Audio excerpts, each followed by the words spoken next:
بسم اللہ الرحمن الرحیم۔ پروگرام آج خاور نعیم ہاشمی کے ساتھ میزبان کا سلام قبول کیجیے۔ ناظرین، بہترین آرٹسٹ وہ ہوتا ہے، بہترین پینٹر وہ ہوتا ہے جو اندھے کو بھی رنگ دکھا سکے، رنگ سمجھا سکے۔ اور یہ جو پینٹنگ ہوتی ہے، جب کوئی آرٹسٹ پینٹنگ بناتے ہیں تو یہ پینٹنگ جو ہوتی ہے یہ صرف لکیروں کا نام نہیں ہوتا، پینٹنگ کے اندر ایک مکمل کہانی، ایک تاریخ جو ہے وہ چھپی ہوتی ہے۔ تو آج ہمارے ساتھ اسٹوڈیوز میں مہمان کے طور پہ ہمارے بزرگ دوست، ہمارے سینئر، ہمارے ٹیچر پروفیسر میاں اعجاز الحسن صاحب موجود ہیں۔ السلام علیکم میاں اعجاز الحسن صاحب۔ وعلیکم السلام جی۔ سب سے پہلے تو میں میاں اعجاز الحسن صاحب کا تھوڑا سا تعارف کرانا جو ہے وہ لفظ کہنا میں ایک جرم سمجھتا ہوں اتنی بڑی شخصیت کے لیے، کہ جن کی جو اہلیہ ہیں مسرت حسن صاحبہ، وہ بھی اس پائے کی مصورہ ہیں کہ وہ حکومت پاکستان سے پرائیڈ آف پرفارمنس حاصل کر چکی ہیں۔ تو یہ دونوں میاں بیوی جو ہیں وہ نہ صرف خود فنکار ہیں، انہوں نے پچھلی 4 دہائیوں تک فنکاروں کی کئی نسلوں کی آبیاری بھی کی ہے، اور بڑے بڑے نامور لوگ جو ہیں ان کے شاگردوں میں شامل ہوتے ہیں۔ تو آج ان کی شخصیت کے تو بہت پہلو ہیں۔ انہوں نے طبقاتی جدوجہد کی، بہت طبقاتی جدوجہد کی، نوجوانوں کی تنظیمیں بناتے رہے، نوجوانوں کو متحرک رکھتے رہے، اور اس کے علاوہ سیاست میں بھی بہت فعال رہے پروفیسر میاں اعجاز الحسن صاحب۔ تو میاں اعجاز الحسن صاحب کا جو تعلق ہے وہ گو لاہور کے ایک مڈل کلاس گھرانے سے ہے۔ مڈل کلاس گھرانہ بھی کوئی لوئر مڈل کلاس میں اس کو نہیں کہوں گا، مڈل کلاس جو مڈل کلاس ہوتی ہے میرے خیال میں وہ، لیکن میاں اعجاز الحسن صاحب کا یہ اعجاز ہے کہ یہ اس کے باوجود عمر بھر غریب لوگوں کی آواز بنے رہے، اور انہوں نے اپنا ناطہ جو ہے وہ عام لوگوں کے ساتھ جوڑے رکھا۔ ان کی کتاب پینٹنگز ان پاکستان کو پاکستانی تہذیبی، پاکستان کی جو تہذیب ہے اس کی ایک دستاویز قرار دیا جاتا ہے، پینٹنگ ان پاکستان۔ میں آپ کو یہ بھی بتاتا چلوں کہ پروفیسر صاحب کی اہلیہ، جیسا کہ میں نے بتایا کہ وہ خود بھی عالمی سطح پر ایک نام رکھتی ہیں مصورہ کے طور پہ، انہوں نے بھی اپنے شوہر میاں اعجاز الحسن صاحب پہ ایک کتاب لکھی ہے۔ اس کتاب کا نام ہے اعجاز الحسن 5 Decades of Paintings۔ تو پروفیسر اعجاز الحسن صاحب کا ایک اور کارنامہ یہ ہے کہ انہوں نے 1974 میں یا 70 کی دہائی کے شروع میں، مجھے یاد ہے کیونکہ جب انہوں نے ایک تنظیم کی بنیاد رکھی، اس تنظیم کا نام تھا پاکستان آرٹسٹ ایکویٹی۔ یہ پاکستان میں فنون لطیفہ سے تعلق رکھنے والے مختلف جو اصناف ہیں فنون لطیفہ کی، ان سے تعلق رکھنے والے، جیسے ریڈیو کے آرٹسٹ ہیں، ٹیلی ویژن کے آرٹسٹ ہیں، تھیٹر کے آرٹسٹ ہیں، قلم کار ہیں، اور قلم مزدور ہیں، اور پینٹرز ہیں، آرٹسٹ ہیں، ان سب کو ملا کے انہوں نے پاکستان آرٹسٹ ایکویٹی کی بنیاد رکھی، جو ان تمام آرٹسٹوں کا جو اس کے ممبرز تھے یا ممبرز نہیں تھے ان کا ہر طرح سے خیال رکھتے تھے، اور ان کے مفادات کا جو ہے وہ ایک عرصے تک تحفظ کرتے رہے۔ جناب پروفیسر اعجاز الحسن صاحب، مجھے تو جو آپ سے ملاقاتیں ایک شاگرد کے طور پہ رہی آپ کے ساتھ، لیکن مجھے دیوانہ بنایا آپ کی ایک تصویر نے، جو آپ نے 1974 میں ایک تخلیق کی تھی، کہ ایک طرف آپ نے دکھایا تصویر میں کہ اداکارہ فردوس جو ہے وہ ڈانسنگ پوز میں بیٹھی ہوئی ہے، اور دوسری طرف آپ نے دکھایا اسی تصویر میں ایک ویتنامی خاتون اپنے 2 چھوٹے چھوٹے بچوں کو اپنے بازوؤں میں تھامے ہوئے دشمن سے بچانے کی کوشش کر رہی ہے، اور اس تصویر کا نام آپ نے رکھا ٹھا، اور ٹھا جو یہ تصویر ہے شاید میرے علم کے مطابق اس وقت جاپان کے میوزیم میں موجود ہے، جاپان میں ہی ہے میرے خیال میں، جاپان میں جاپان میں ہی ہے، اور ان کی جو 100 پرماننٹ ہمیشہ کے لیے آن ڈسپلے جو تصویریں ہیں ان میں سے وہ ایک ہے، انہوں نے انتخاب کیا کہ تو یہ تصویر جب آپ نے بنائی کیا آئیڈیا آیا، کیا خیال آیا، اور پھر جب اس کا رسپانس ملا تو آپ کے لیے تو ایک حیرت ناک ہوگا، کیونکہ یہ تصویر اس زمانے میں اس کی میرے خیال میں اس دور میں لاکھوں کے حساب سے کاپیاں جو ہیں وہ بنائی گئیں اور لوگوں نے اپنے گھروں میں آویزاں کی تھی اس تصویر کو۔ یہ اس بات کا تو مجھے علم نہیں کہ بھئی کتنی لوگوں نے اس کو آویزاں کیا، مگر ایک آپ نے میری اتنی لمبی تعارف کیا تو میں ایک مختصر سی بات کہتا جاؤں کہ ہم تو زندگی بھر باتیں کرتے رہے، کوڑے تو آپ کھاتے رہے، تو آپ کا تعارف کی تربیت کا سب تو بہرحال یہ ایک اس سے پہلے بھی میری ایک کوشش تھی کہ ایک ایسا بیانیہ مصوری میں تخلیق کیا جائے، اور اس کی نشو و نما کے لیے اس سے پہلے کئی سال لگے کہ جس کے نتیجے میں اس لیے سادگی سے میں کچھ پیش کر سکا جس کا نام میں نے ٹھا رکھا۔ اچھا، اب ٹھا کا مفہوم یہ تھا، ایک تو ٹھیک ہے ویتنامی دور عورت بیٹھی ہے اور اس کی گود میں بچہ ہے، اور دوسری میں اس نے ایک بندوق پکڑ رکھی ہے، اور وہ بارڈر کے پار اس طرح دیکھ رہی ہے کہ جیسے وہ اپنے آنے والی نسلوں کا بھی تحفظ کر رہی ہے اور حال کا بھی تحفظ کر رہی ہے۔ اچھا، ادھر جناب ایک پوز تھا فلمی بڑا پوسٹر کا، جو میں محمود بٹ کے ساتھ رائل پارک گیا۔ محمود بٹ بہت زبردست ہمارے کارٹونسٹ تھے اور پاکستان ٹائمز والے، ہاں، اور بڑے زبردست پورٹریٹ پینٹر تھے۔ تو وہ ان کے ساتھ میں گیا تو وہاں اس کا میں نے دیکھا پوسٹر، یہ پوز جو ہے، تو میں نے یہ اس سے جیسے کہتے ہیں نا بوروڈ دیٹ، اس کو میں نے سمپلیفائڈ کیا اور بنیادی طور پہ اس کو بڑی کینوس میں اس کو بڑا بنایا اور دور ایک چھوٹا بنایا، اور اس کی نمائش ہوئی۔ سب سے پہلی جو لاہور میں آرٹ گیلری بنی وہ بھی اس وقت پنجاب آرٹسٹ ایسوسی ایشن نے بنائی تھی، معین نجمی صاحب کے گھر، انہوں نے اپنے گھر کا جو ڈرائنگ روم تھا اس کو وقف کیا، تو وہاں پہ یہ پہلی نمائش جو پنجاب آرٹ ایسوسی ایشن کی وہاں ہوئی۔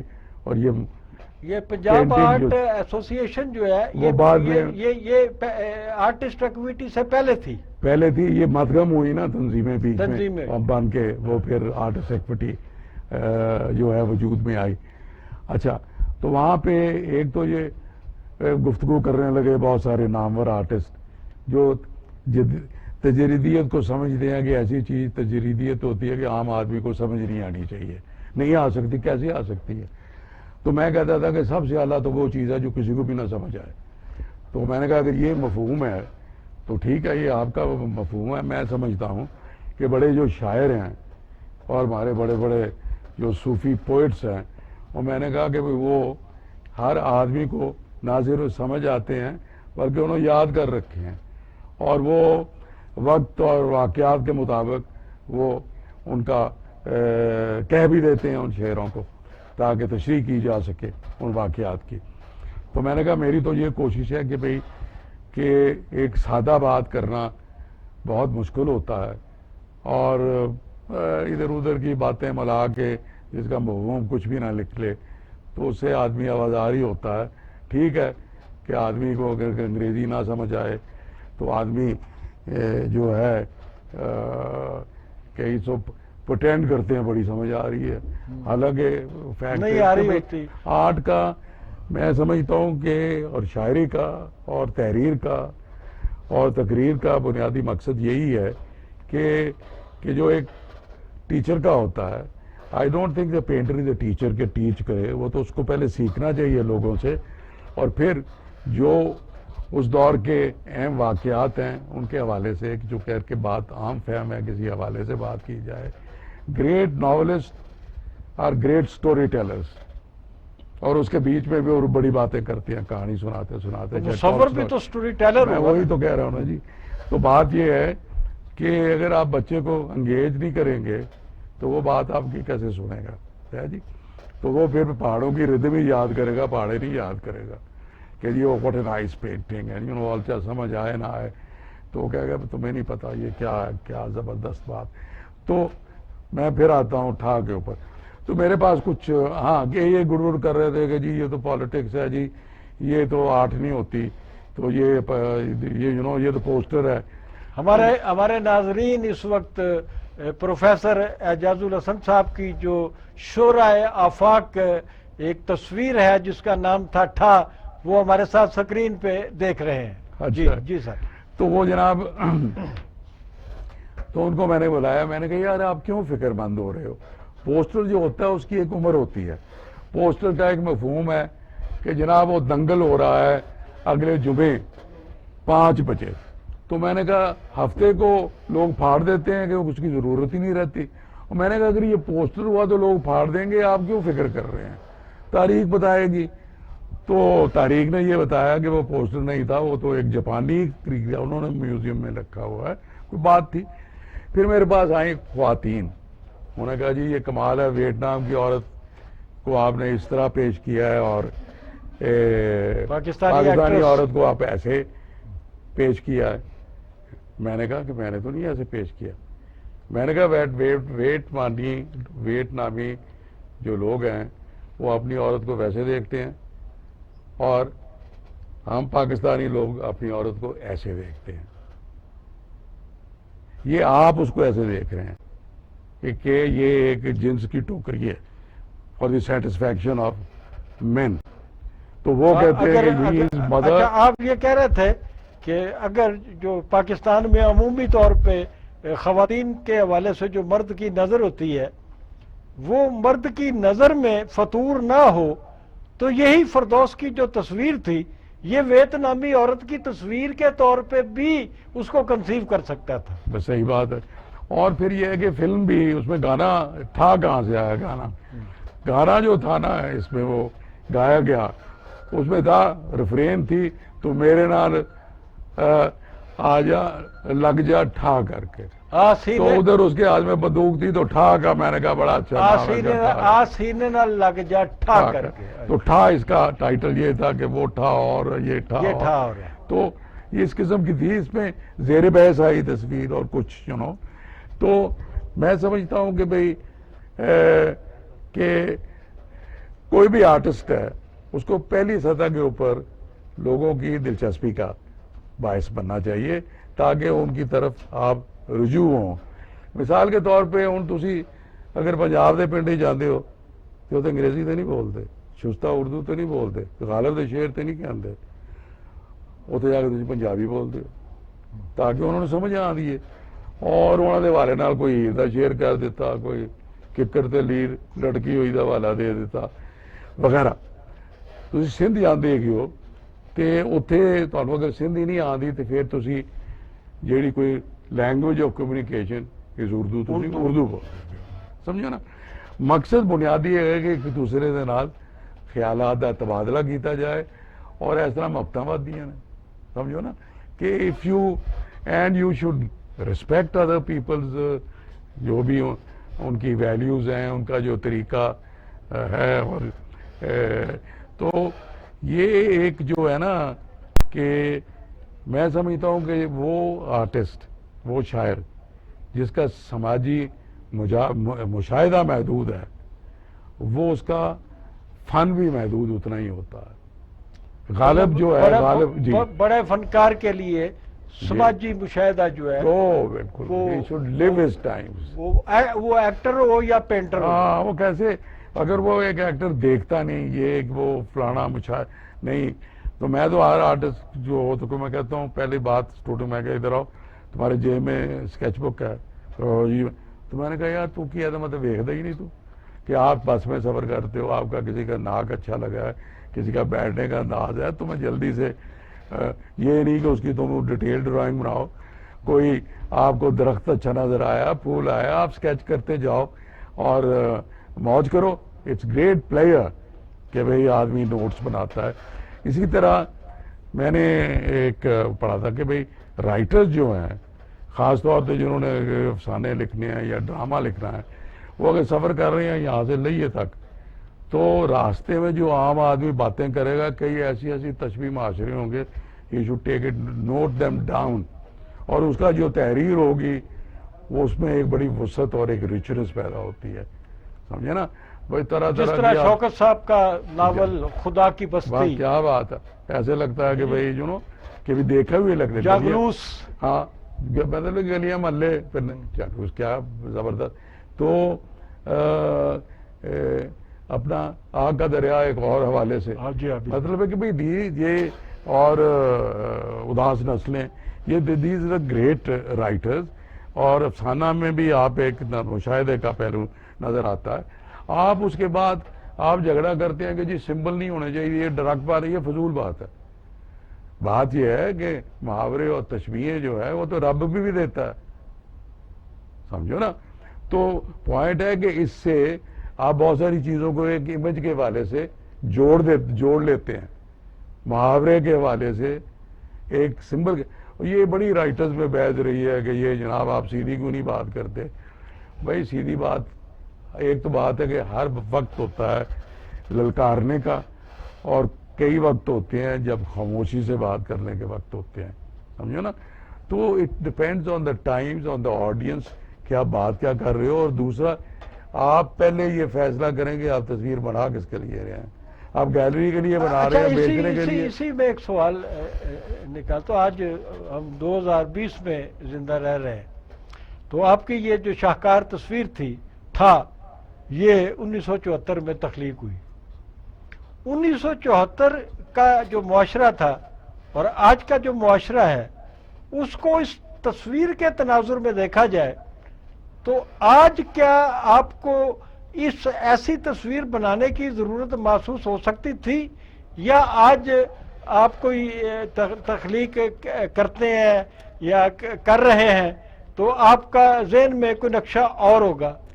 دیکھو بات یہ ہے کہ اب اس وقت تو ایک یہ پورے کا پورا سٹائل جو میں نے اڈاپٹ کیا یہ ایک پاپولر سٹائل تھا، جو پوسٹوں میں دیواروں کے اوپر پوسٹر ان سے میں نے چیزیں جیسے کہتے ہیں نا سڑک سے بھی لی اور دیوار پہ چسپاں پوسٹروں سے میگزینوں سے جو پاپولر امیجز تھے ان کو لے کے میں نے اپنے لیے ان کو استعمال کیا. تو اب تو چونکہ مغرب سے بھی باتیں آ گئی ہیں کہ پاپ آرٹ ہے فلانا ہے، تو وہ بڑی ایک اعلیٰ چیز بن گئی ہے. اس وقت بڑی گھٹیا. میاں صاحب آپ ایک مڈل کلاس گھرانے میں پیدا ہوئے، آپ نے اعلیٰ تعلیم بھی حاصل کی، آپ نے یہاں پر زندگی بہت انجوائے کی. آپ اس فن کی طرف کیسے راغب ہوئے، پینٹنگ کی طرف کیسے راغب ہوئے، اور پہلی پینٹنگ آپ نے کب بنائی اور کیسے بنائی؟ دیکھو جی سچی بات ہے، میری سب سے پہلے یاد ہے میرے والد صاحب نے وہ کوئٹہ میں پیدا ہوئے، تو کوئٹہ سے میرے دادا کا بھی بڑا 100 سال پہلے سے کا بھی تعلق رہا ہے. تو وہ وہاں پہ گرامر سکول میں، اس وقت سنڈے بن سکول اس کا نام تھا، اب اس کا تو انہوں نے سینئر کیمبرج میں آرٹ لیا ہوا تھا.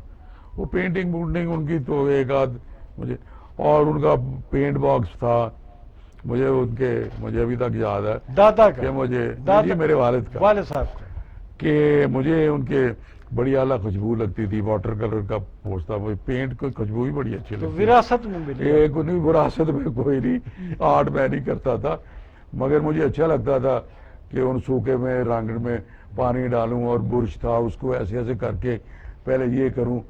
پہلے میں پھول بنانا سیکھا، سب سے آسان تھا، خاص طور پہ وہ ڈیزی کا پھول، بیچ میں ایک سرکل بناؤ، پھر اس کے بعد پتیاں بنانی شروع کر دو ایسے ایسے تو پھول بن جاتا تھا.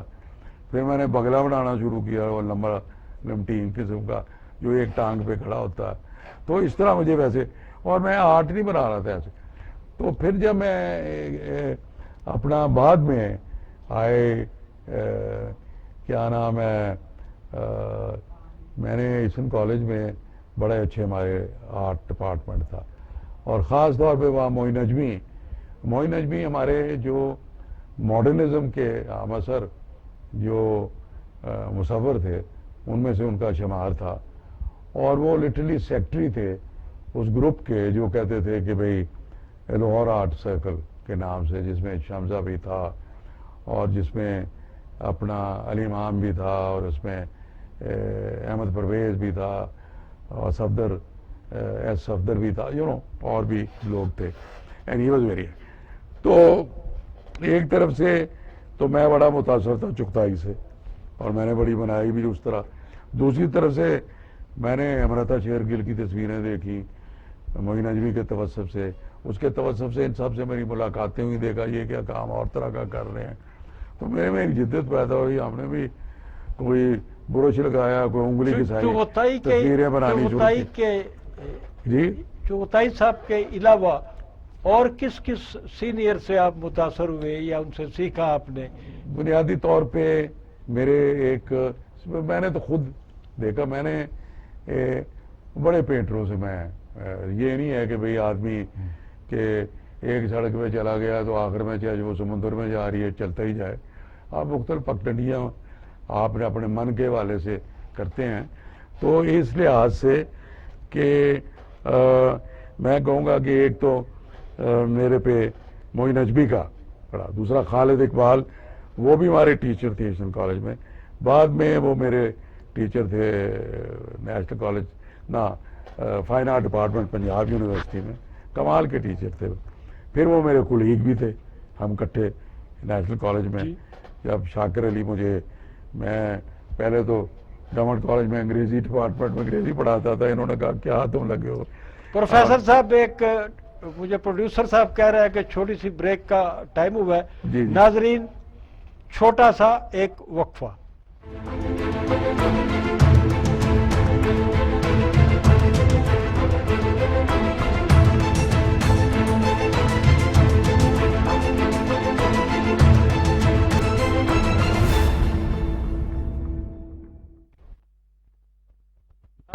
پروگرام آج خاور نعیم ہاشمی کے ساتھ وقفے کے بعد ہمارا آپ کی خدمت میں حاضر ہے. جیسا کہ آپ دیکھ رہے ہیں, ہمارے آج کے جو مہمان ہیں پاکستان کے ممتاز مصور پروفیسر اعجاز الحسن صاحب, ستارہ امتیاز بھی ہیں. ان کی بیگم صاحبہ تو ماشاءاللہ پرائڈ آف پرفارمنس ہے اور یہ بھی ستارہ امتیاز ہے. تو ان سے گفتگو جو ہے وہ جاری ہے. تو اس سے پہلے کہ ہم پروفیسر صاحب سے مزید سوال جواب کریں, تو ان کے ایک دوست نیشنل کالج آف آرٹس میں اس وقت شعبہ جو فائن آرٹ ہے اس کے ہیڈ آف ڈپارٹمنٹ ہے قدوس مرزا صاحب. قدوس مرزا صاحب جو ہے وہ نہ صرف خود تجریدی مصور ہیں بلکہ مصوری کے حوالے سے آرٹ کے بہت بڑے نقاد بھی گردانے جاتے ہیں. السلام علیکم قدوس مرزا صاحب. وعلیکم السلام جناب. سر آپ ٹھیک ٹھاک ہیں؟ میں ٹھیک ہوں, شکریہ. پروفیسر اعجاز الحسن صاحب آج میرے ساتھ بیٹھے ہوئے ہیں, یہ ہماری خوش قسمتی ہے.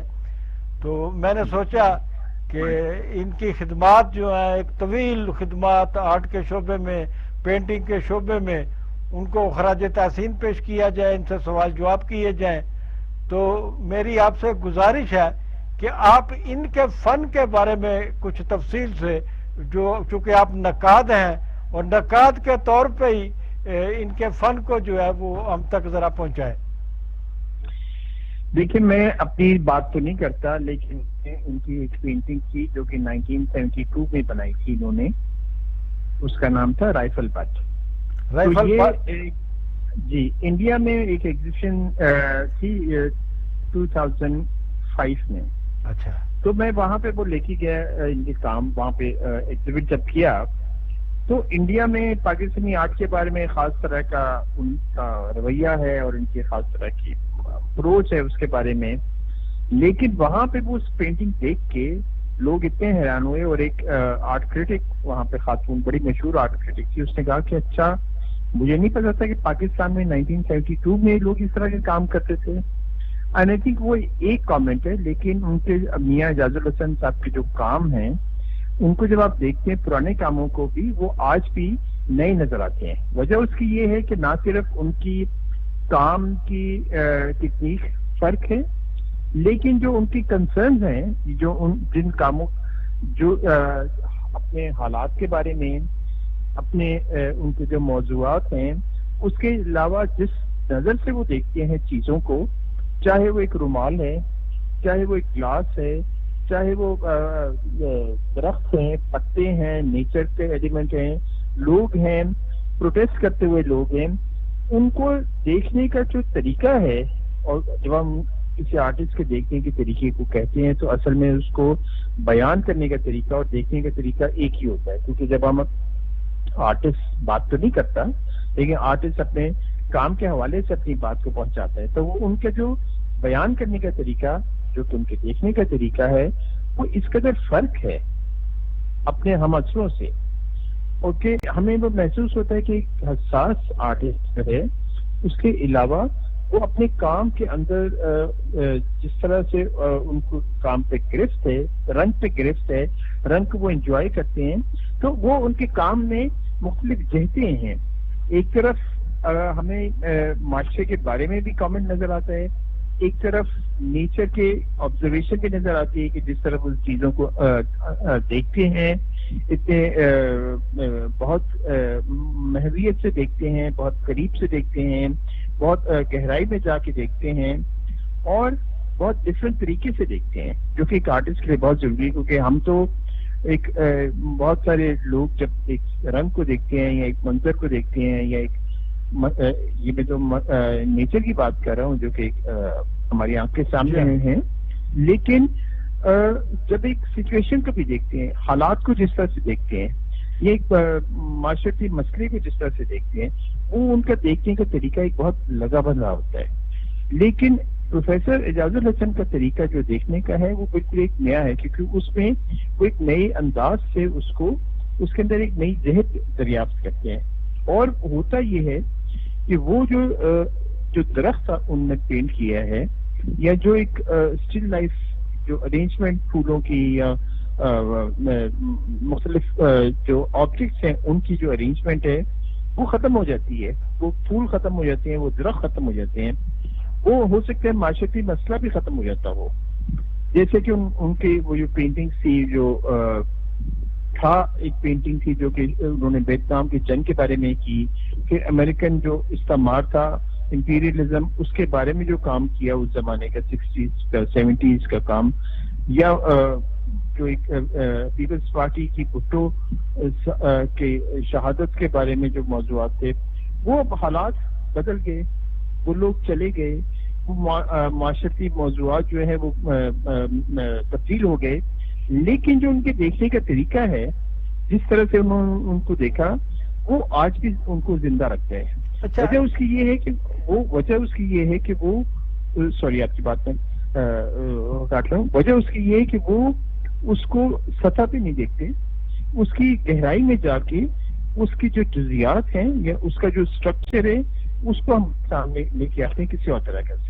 تو یہ میں عرض کر رہا تھا کہ آپ اس وقت نیشنل کالج آف آرٹس میں جو فائن آرٹس کا ڈپارٹمنٹ ہے اس کے ہیڈ ہیں, تو آج کے جو بچے ہیں جن کو آپ پڑھا رہے ہیں, ان میں کوئی آپ جیسی یا پروفیسر اعجاز الحسن جیسی, شاکر علی چغتائی, ایسے کوئی بچے فیوچر میں نکلتے ہوئے نظر آ رہے ہیں ہمیں, جو چیزوں کو اسی گہرائی سے جانچتے ہوں, دیکھتے ہوں؟ دیکھیے, میں تو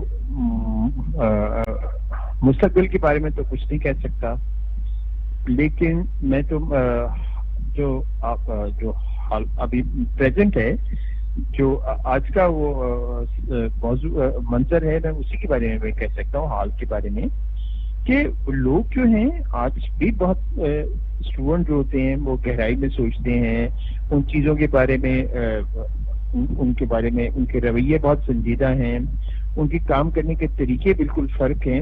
لیکن یہ ایک اسٹوڈنٹ لیول ہوتا ہے، ایک اسٹیج ہوتی ہے.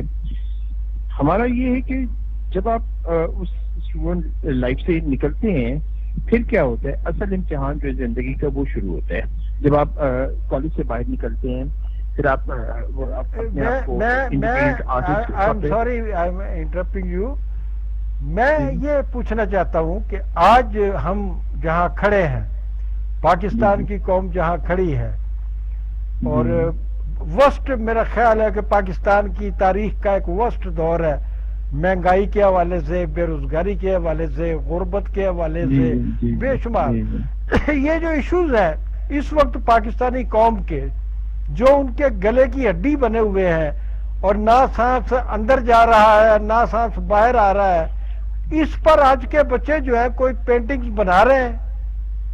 جی کام کرتے ہیں، وہ کام کرتے ہیں، ظاہر وہ اس معاشرے میں رہتے ہیں، اس کو محسوس کرتے ہیں اور اس کا اظہار بھی کرتے ہیں. اظہار کرنے کے کئی مختلف طریقے ہوتے ہیں. کچھ ایسا ہوتا ہے کہ جب آپ کو ان کا کام دیکھتے ہیں تو ایک دم سمجھ آ جاتا ہے. کچھ ایسا ہے جب آپ کام دیکھتے ہیں تو انجوائے بھی کرتے ہیں آپ، پھر آپ کو دیر سے سمجھ آتی ہے یا آپ کو کوئی اس کی نالج ہونی چاہیے. جیسے پروفیسر اعجاز الحسن کا بھی کام ہے، جب آپ اس کا ایک کانٹیکسٹ دیکھتے ہیں تب آپ کو محسوس ہوتا ہے کہ اچھا یہ جو انہوں نے درخت بنائے ہیں وہ اصل میں یہ جو نیچر کو پینٹ کیا ہے وہ صرف نیچر کو نہیں پینٹ کرے تھے، وہ ایک جدوجہد کو پینٹ کرتے ہیں کہ نامساعد حالات میں جس طرح سے ایک درخت کا تنا ایک خزاں میں یا ایک گرمی میں تن و مند ہے، اپنے آپ کو بڑھا رہا ہے، اپنے آپ سروائیو کر رہا ہے، تو وہ ایک طرح سے ستارہ بن جاتا ہے. Good very good. Thank you very much Quddus Mirza, thank you very much, thank you very much Quddus Mirza صاحب. بہت بہت شکریہ آپ کا، بہت بہت شکریہ سر. یہ تو قدوس مرزا صاحب جو ہے یہ تو پر امید ہے کہ آج کے بچے جو ہیں وہ آپ کے نقش قدم پہ چل رہے ہیں، اور موجودہ جو معاشرتی صورتحال ہے، معاشی صورتحال ہے، سیاسی صورتحال ہے، اس کو وہ اپنا عنوان بنا رہے ہیں. میں ان سے اتفاق کرتا ہوں کیونکہ میں نیشنل آرٹ ایسوسی ایشن کا بھی چیئرمین ہوں پنجاب، تو میں بڑا ایک وائبرنٹ کانٹیکٹ میں نوجوان مصوروں کے ساتھ. اور آرٹ ایسوسی ایشن نے ملک بھر کی نمائش پچھلے سال ہم نے امریکہ میں بھی کی. اب ہمارا جو قومی ادارے ہیں وہ ایسا کام نہیں کرتے، وہ تو اپنی قومی نمائش بھی اب سال 2 سال بعد نہیں کر پاتے. تو اس لیے میں یہ کہوں گا کہ ایک تو یہ ہے کہ اب تضادات بڑے نمایاں اور واضح ہوتے جا رہے ہیں، سمجھے نا. اب لوگ جو ہیں جمہوریت جو ہے وہ محسوس کرنے لگے ہیں یار جمہوریت تو یہ پیسوں والوں کا کھیل ہے، غریب آدمی تو الیکٹ نہیں ہو سکتا. وہ کہتے ہیں یار عوامی جمہوریت ہونی چاہیے کوئی طریقے سے. لیکن عوامی جمہوریت میں بھی پیسہ انوالو ہو گیا. ہاں وہ بھی، مگر میرا مقصد ہے یہ طریقہ کار جو جمہوریت کا ہے، بہت اور طریقے بھی ہوتے ہیں. ہم 4 آدمی جب مل کے بیٹھتے ہیں الیکشنیں تو نہیں کراتے، ہم ہر ایک کو باری دیتے ہیں کہ آپ بات کرو اور پھر اچھا. اینی وے میرا کہنے کا مقصد ہے کہ بھئی ان حالات میں پاکستانی مصوری کے جتنے پہلو ہیں نا وہ بہت کم ملکوں میں ہوں گے. ایک پاکستانی طبعاً بڑا انفرادیت پسند ہے، کسی کی بالادستی جو ہے اگر اس پہ چھوڑ دیا جائے وہ قبول کرنے کو تیار نہیں. یہ تو جبر ہے نا، بالادستی تو نہیں ہے انٹلیکچوئلز بھی اور آرٹس کے میدان میں. ایک واقعہ مجھے یاد آ گیا کہ چند ماہ پہلے آپ نے مجھے اپنے گھر میں انوائٹ کیا تھا، تو جب میں آپ کے گھر گیا تو وہاں کوئی 100 کے قریب یوتھ لڑکے لڑکیاں وہاں موجود تھے، اور وہاں پر وہ ایک ڈرامائی تمثیل جو ہے وہ ایک پیش کی جا رہی تھی. اور آرٹ کی شکل میں ایک پاکستان کی کہانی بیان کی جا رہی تھی کہ پاکستان کے 72 سال اور 73 سال جو ہے اس کی پوری آپ نے ایک ہسٹری جو ہے پاکستان پارٹیشن سے لے کے آج تک ایک پوری ہسٹری دی. اس ہسٹری میں جو نریشن تھی، جو ساری اس کی گفتگو کا حصہ تھا، اس میں آپ نے 2 لوگوں کو مینشن کیا، ایک فیض احمد فیض کو اور ایک حبیب جالب کو. جی تو آپ کیا سمجھتے ہیں کہ یہ ایک شعوری ایک کوشش تھی کہ آپ جالب اور فیض احمد فیض صاحب جن کے مقام سے کوئی انکاری نہیں ہے، تو آپ سمجھتے ہیں کہ یہ آج کی بھی جو تاریخ ہے اس میں یہ لوگ جو ہے وہ بیٹر کرتے ہیں؟ دیکھیں، کسی نہ کسی حوالے سے آپ اپنے ماضی سے جڑے ہوئے ہیں. اگر ماضی نہ ہو تو حال کہاں سے وجود میں آتا؟ تو یہ کہنا کہ جی ماضی تکیہ نوسی ہے پرانا، ماضی کیا ابھی بھی ہمارے بڑے ماضی سے شعوری طور پہ لاشعوری طور پہ موجود ہیں کہ جس نے ہمیں بس دو لفظوں میں ایک منٹ میں تھوڑا سا مجھے یہ بتا دیں کہ آپ نے سیاست میں بھی بہت دلچسپی رکھی، آپ سیاست میں گئے بھی، آپ نے بلا تبصرہ کہ آپ کا پاکستانی سیاست میں انوالو ہونے کے بعد تھوڑے سے الفاظ میں کیا تجربہ آپ نے محسوس کیا کہ پاکستان کی سیاست کیا ہے؟ میں ایک تو میرا خیال ہے کہ پاکستان کے عوام کی جو پارٹیسپیشن ہے نیشنل پالیٹکس، وہ 3-4 سال بعد موقع ملتا ہے تو ان کو بھی پتا ہے کہ بھئی ہونا چاہنا کچھ نہیں، تو وہ اپنے کوئی کام کرا لیتا ہے، یہ کرا لیتا ہے. میرا خیال ہے کہ بھئی مجھے نہیں لگتا کہ بھئی کوئی سنجیدگی کے ساتھ کہ ہماری پارلیمنٹ جنرلی اسپیکنگ کہ عام آدمی کی کیا نام ہے مسائل کو اپنی بحث مباحثے کا بنیاد بناتی ہے. مثال طور ایک میں آپ نے کہا مختصر بات کروں گا.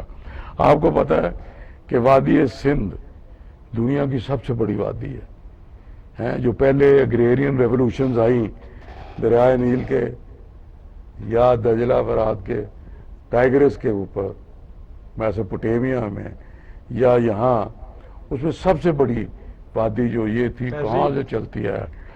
اور یہاں پہ اتنی زمین ہے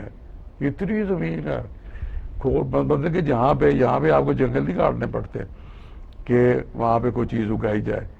مجھے یہ بتائیں کہ یہاں پہ لوگ بھوکے کیوں ہوتے ہیں؟ اب یہ اس کو ذرا سوچیں نا بات کہ اگر آپ کے چاروں طرف فرض کریں باغات ہوں اور کہ وہاں کے بچوں نے کبھی سیب بھی نہ کھایا ہو تو سوچنے کی بات تو ہے نا.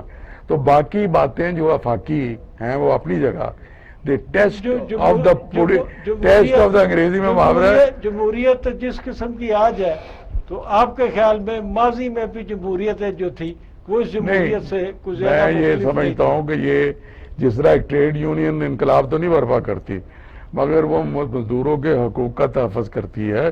یہ ایک فورم ہے. ناظرین ہمارا وقت ختم ہو رہا ہے، باتیں بہت زیادہ ہے. پروفیسر صاحب کے ساتھ تو 24 گھنٹے کا انٹرویو ہو سکتا ہے. اپنے میزبان خاور نعیم ہاشمی کو اجازت دیجیے. خدا حافظ.